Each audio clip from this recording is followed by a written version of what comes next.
Hey there, curious explorers! Welcome back to The Curious Route, where we uncover the hidden stories behind the world's most fascinating traditions.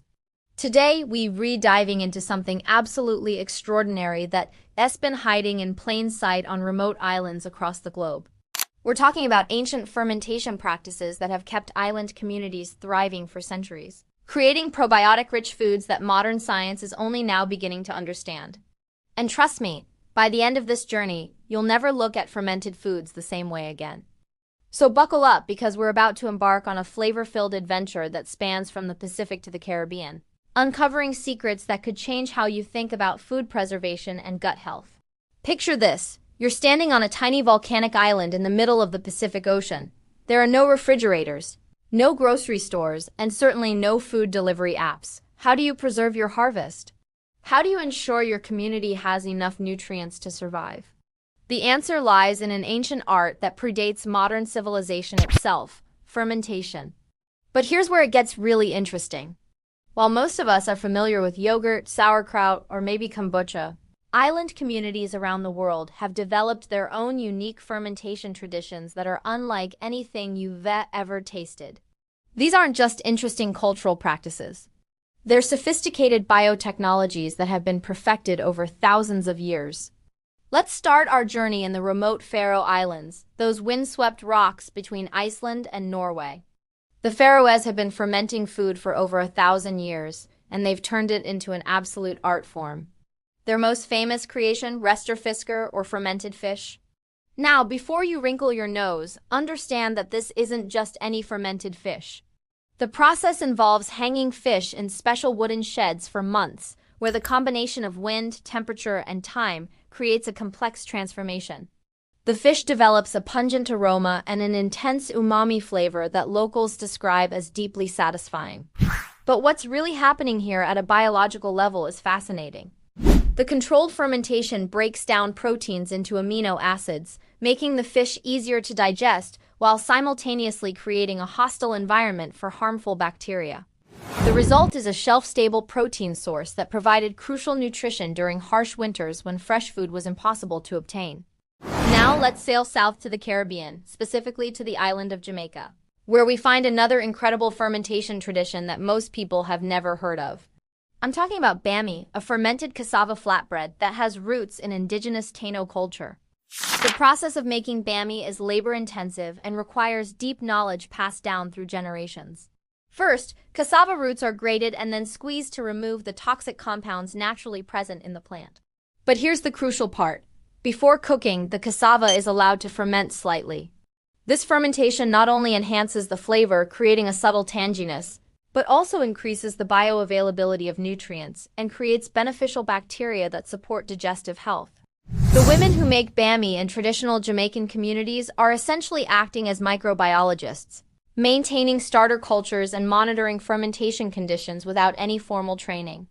They know by smell, texture, and taste when the fermentation has reached the perfect point. Jumping across the globe to Iceland, we encounter another mind-blowing fermentation tradition, Hákarl, fermented shark. Now, this one is not for the faint of heart. The Greenland shark, which is toxic when fresh due to high levels of urea and trimethylamine oxide, becomes edible through an elaborate fermentation process. The shark is buried in gravel and pressed with stones for 6 to 12 weeks, then hung to dry for several months. During this time, bacteria and enzymes break down the toxic compounds, rendering the meat safe to eat. What emerges is a piece of cultural heritage that connects modern Icelanders to their Viking ancestors who developed this technique out of necessity. The first bite is reportedly overwhelming, with an intense ammonia-like smell and a fishy pungent taste. But for those who grew up with it, Hákarl represents home, tradition, and the ingenuity of island people who refuse to let harsh environments defeat them. Let's shift our focus to the tropical Pacific, specifically to the islands of Micronesia, where we find something truly special, breadfruit fermentation.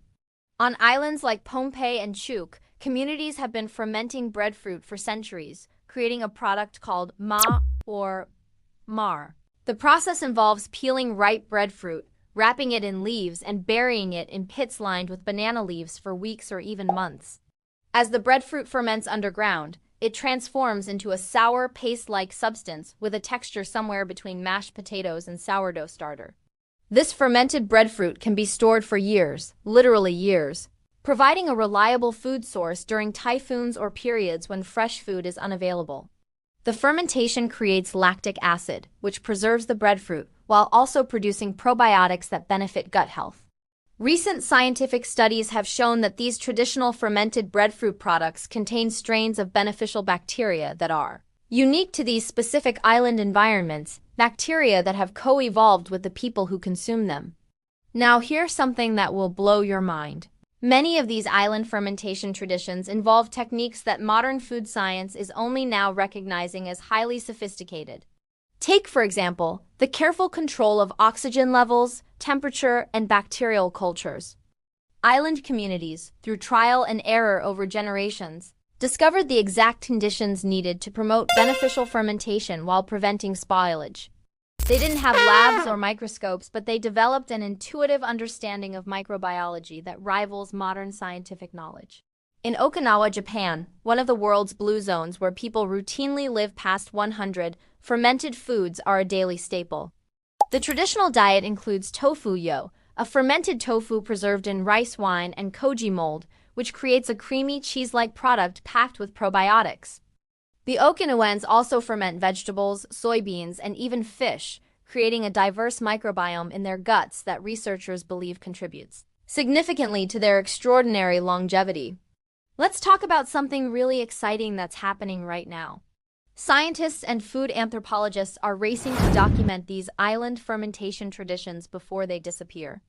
You see, as globalization reaches even the most remote islands, younger generations are often abandoning these time-consuming traditional practices in favor of imported, processed foods.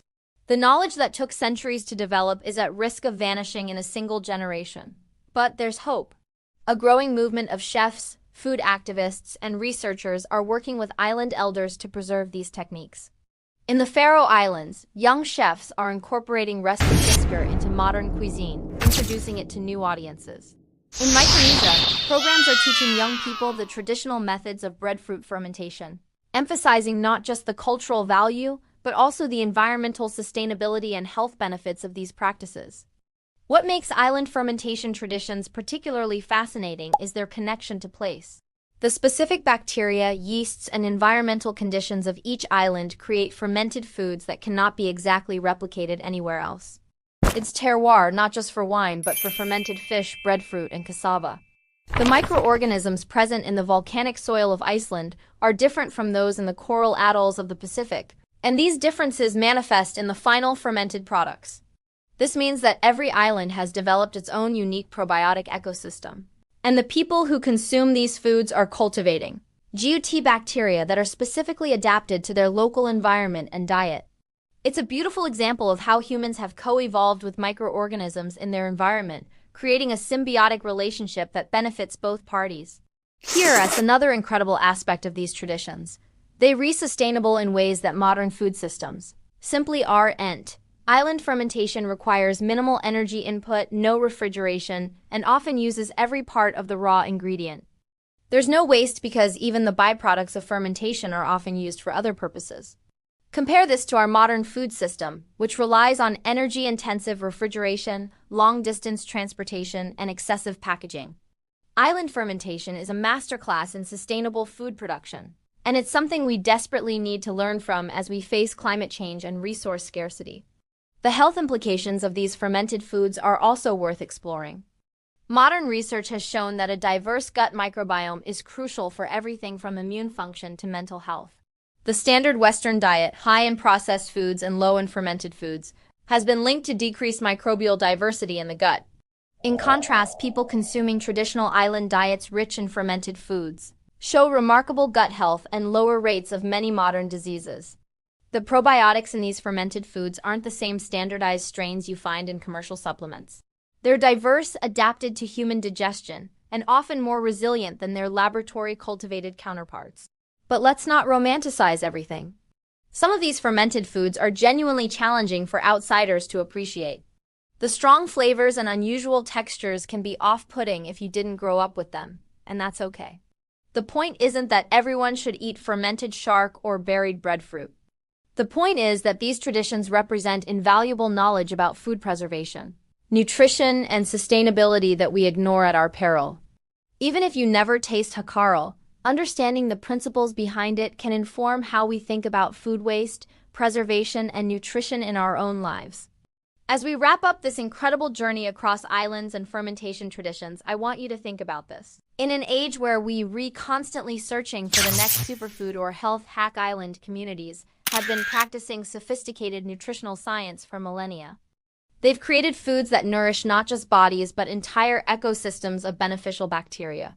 They've developed techniques that preserve food without refrigeration, reduce waste, and create complex flavors that modern cuisine is only beginning to appreciate. These aren't primitive practices. They're advanced biotechnologies that deserve our respect and study. So here's my challenge to you. Explore fermentation in your own kitchen. It doesn't have to be fermented shark or buried breadfruit. Start simple with sauerkraut, kimchi, or homemade yogurt. Experience the magic of transformation that happens when you give microorganisms the right conditions to work. Connect with the ancient practice that has sustained humanity across every culture and climate. And most importantly, develop a new appreciation for the knowledge keepers on small islands around the world who have preserved these incredible traditions against all odds. If this journey through island fermentation traditions sparked your curiosity, I'd love to hear from you in the comments below. Have you tried any unusual fermented foods? Do you have fermentation traditions in your own family or culture? Share your stories because food traditions are meant to be shared and celebrated.